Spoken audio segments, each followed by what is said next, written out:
C'est une petite salle dans le 11e arrondissement de la capitale. Quelques affiches au mur, un rétroprojecteur. Un lieu modeste pour Cédric Villani, qui continue sa campagne pour la mairie de Paris, coûte que coûte. Merci, chers amis, quel plaisir de vous avoir ici.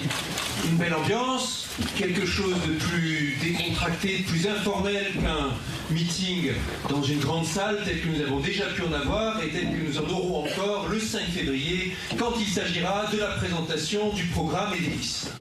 Pourtant, même Emmanuel Macron a essayé de dissuader le mathématicien de continuer son aventure en solo.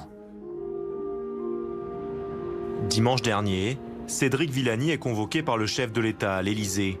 Depuis plusieurs semaines, de nombreuses voix réclament une prise de position présidentielle pour mettre fin au duel fratricide avec Benjamin Griveaux.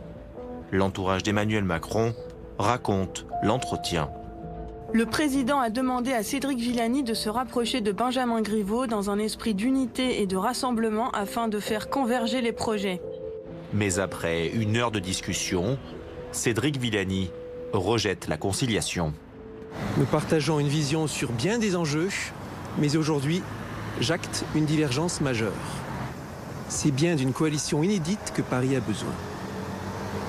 Entre l'appartenance à un appareil politique et la fidélité, l'engagement pour la ville qui m'a fait, je choisis de rester fidèle aux Parisiennes et aux Parisiens en maintenant ma candidature librement. Un coup d'éclat, une coalition potentielle avec d'autres mouvements, cela scelle son sort au sein de La République En Marche, le mouvement présidentiel. Il a indiqué sa rupture avec le président de la République et puis qu'il quittait La République En Marche. Alors non, il n'a pas indiqué qu'il quittait La République En Marche. Vous venez de l'entendre, il dit entre l'appartenance à un appareil politique et ma fidélité aux Parisiens, je choisis ma fidélité aux Parisiens. Je crois que les propos sont clairs. Et donc, moi, je demanderai mercredi soir à mon bureau exécutif d'acter le fait que Cédric Villani n'est plus adhérent de La République En Marche. Pourquoi un tel divorce? Comment en est-on arrivé là? Cédric Villani, c'est pourtant un pur produit du macronisme. Mathématicien reconnu, avec un style inimitable, il s'engage en politique grâce à Emmanuel Macron. Élu député en 2017, il lorgne rapidement vers une candidature à la mairie de Paris. Mais à La République En Marche, il n'est pas le seul. Une commission d'investiture doit décider de la future tête de liste. À l'issue de cet échange ouvert avec la commission, j'ai acquis la conviction que je dois être investi, que nous devons être investis pour apporter demain à Paris le renouvellement, un projet politique qui se base sur la nouveauté.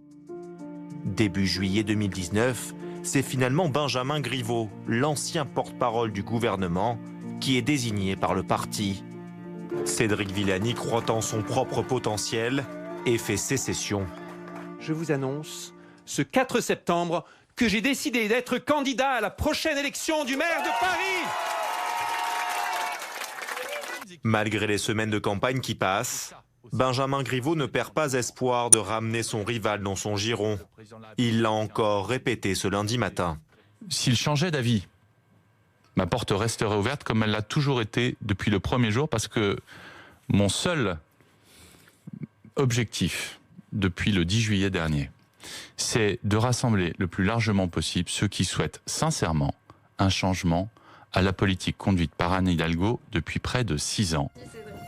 À 1 mois et demi du premier tour des municipales, le cas Villani suscite l'inquiétude dans la majorité. Un dernier sondage montre que la maire sortante, Anne Hidalgo, fait la course en tête, suivie par la surprise Rachida Dati. Benjamin Griveaux, lui, n'est que 3e, Cédric Villani 5e.